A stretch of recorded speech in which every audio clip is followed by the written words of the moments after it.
Chicken हरियाली कबाब बहुत ही सहज उपाय घरे बनातु पूरा रेस्टोरेंट स्टाइल आ बहुत ही टेस्टी हम देखा जी सुंदर लगुच खावा आहरी टेस्टी होता।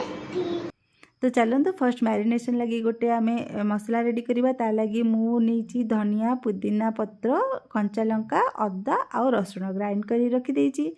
एबे नबा आम चिकेन हाफ केजी हम चिकेन नहीं बोनलेस चिकेन छोट छोट क्यूब काटिक नहीं आप जेकोसी चिकेन नहीं पारे से आम जो मसला रेडी करते पकईदे।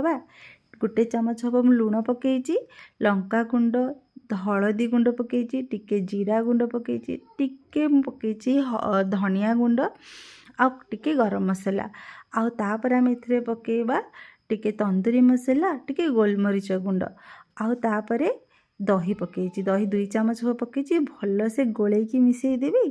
तापर ए हाफ लेंबू नहीं कि भलसे चिपुड़ी देछि आउ लास्ट को टिके मेल्टेड बटर इनको भलसे मैरिनेट करके रखीदे मिनिमम 3 आवर्स नाइट तो मैक्सिमम आप ओवरनाइट रखिपारे किंतु फ्रिज रे जदि 3 आवर्स रखुंट बाहर रखिले चलो।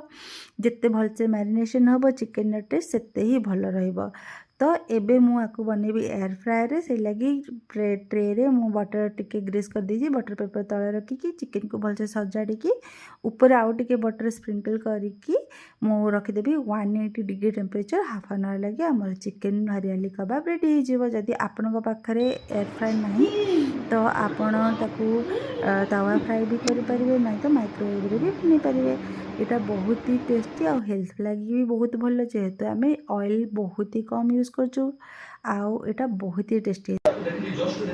Now eat take one piece chicken how is it tasty.